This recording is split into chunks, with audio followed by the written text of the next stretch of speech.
Today I will show you a thriller, crime film from 2016 titled Mechanic, Resurrection. Spoilers ahead.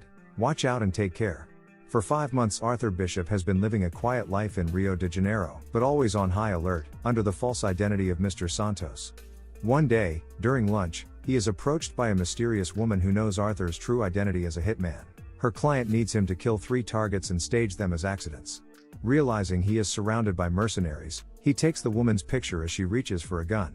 He pushes the table against her as the other hitmen approach him. Arthur fends them all off before jumping off the edge onto a tram car. The woman and her henchmen continue to pursue him and almost catch him until he jumps off onto the back of a hand glider and escapes. With his location compromised, he leaves no evidence behind. He uploads the picture online to find out more about the woman and retreats to a place in Thailand. There he meets his friend May, who offers him a modest hiding place with which he is obviously familiar with. Later that evening, he receives information about the mysterious woman and learns that her employer is Ria Crane, a former childhood friend of his. By the shore, Arthur sees a beautiful woman, Gina. She goes to the local store and asks for a first aid kit, which is when May notices her bruises. Later that night, in the water, Arthur sees a boat and hears Gina calling for help. At first he is reluctant to help Gina because he does not want to get involved in other people's business, but after being urged to do so by May, he changes his mind. He makes his way to the boat and wrestles with the attacker before accidentally killing him. He hands Gina over to May and looks around the boat to find a photo with himself on Gina's phone. He then lights the boat on fire with a flare to erase all traces of him ever being there. Arthur then confronts Gina and learns that she is in contact with Crane. He concludes that Crane is deliberately using her as bait to lure him out of hiding. Arthur points a gun at Gina and forces her to tell him about Crane's plan. Gina tries to wrestle the gun out of Arthur's hand, but is unsuccessful. In the end, she admits that Crane sent her, but she is not working for him. He blackmailed her into it and she has no idea where Crane is. Arthur later watches a video of Gina teaching children in Cambodia. He approaches her sunbathing on the beach, and asks her what leverage Crane has on her. She explains to him that a friend of hers has been kidnapped by Crane and he has threatened to harm the children if she does not do what he wants. Back at the cabin, Arthur notices a suspicious boat and upon closer inspection, he sees a couple of men staring at them. He keeps Gina close and takes her to a bar where May works. This brings the two closer as they bond while Crane's men still are watching them. That evening, Arthur reveals that he was an orphan and trained from a young age to be an assassin. Crane was there too. In the end, he escaped, but Crane failed and was punished for the attempt. He suspects that this is his revenge. Honesty is their cue to show affection for each other and even do a couple yoga exercises.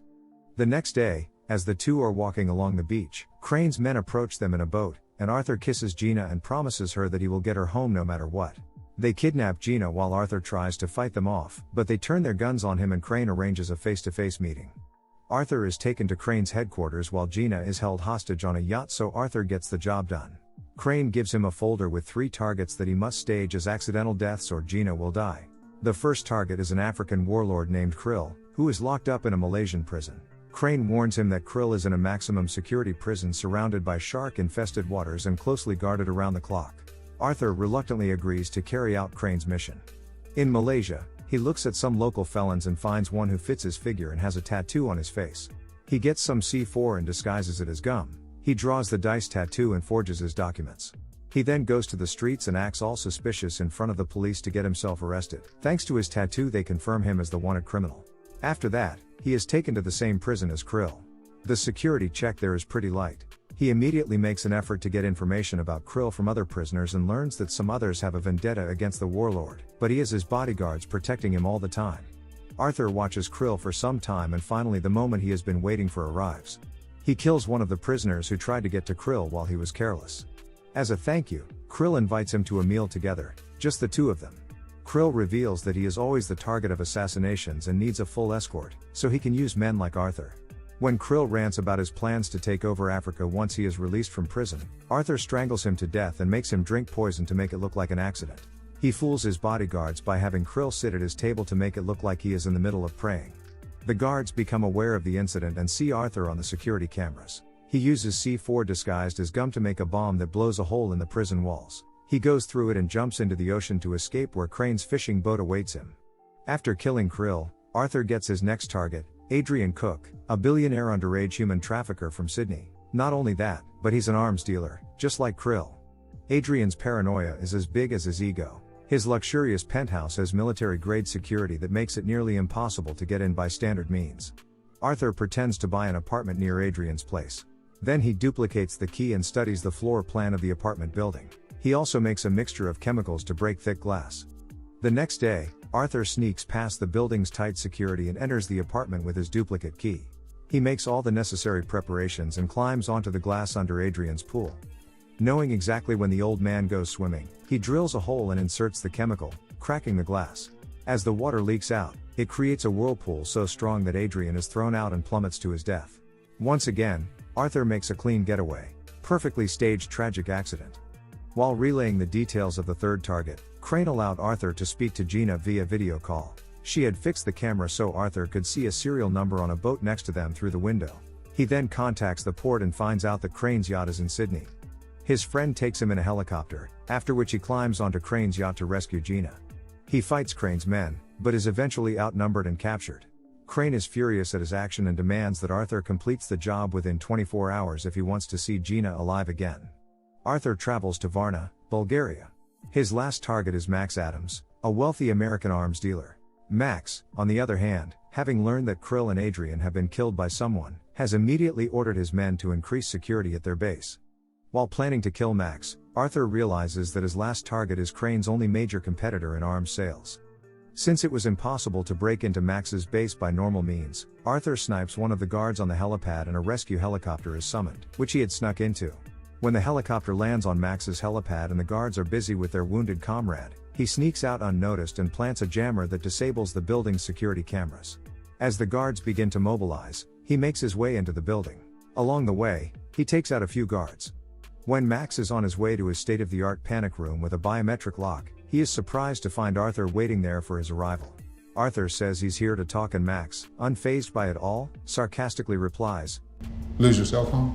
Arthur explains the situation with Crane and since they get along well, he asks Max for his help in getting rid of Crane.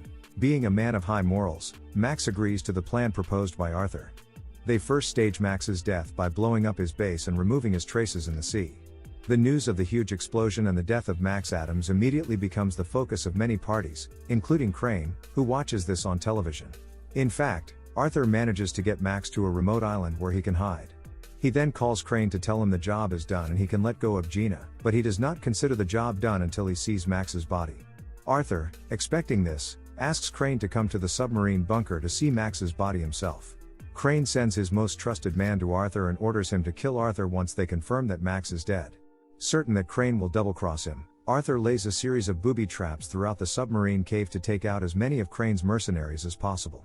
When Crane's men arrive, they are immediately met with resistance. It is not long before Arthur decimates all of Crane's mercenaries and swims to the ship where Gina is being held hostage. Having seen his men killed, Crane tightens security on the ship and uses Gina as bait to lure her boyfriend out. Meanwhile, Arthur manages to infiltrate the ship and begins taking out Crane's men with a mere knife. When Gina sees Arthur, who has come to rescue her, she tries to rebel but is shot instead. While Arthur gets rid of most of the mercenaries, Crane activates a bomb that will blow up the entire ship and tries to escape. A short time later, Arthur reunites with Gina and learns that the ship is set to explode. Of course, he will not let Crane escape, so he takes care of the rest of his men, overpowers Crane and ties him to the ship with a metal chain. A few seconds before the explosion, he pushes Gina onto the emergency escape pod, and the whole ship explodes. The escape pod emerges with Gina and she looks dejected, seeing no survivors of the explosion.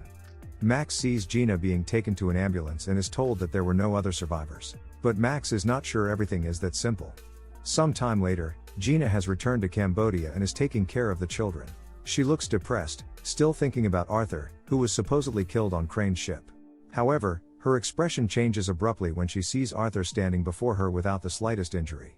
In his office, Max taps into the harbor cameras and examines the ship's anchor compartment, which proves to be watertight and fireproof. Max finds out how Arthur survived, but destroys the evidence as a token of gratitude for sparing his life and enabling him to monopolize the arms trade business around the world. The end. Thank you for watching. Subscribe if you'd like to see more videos like this.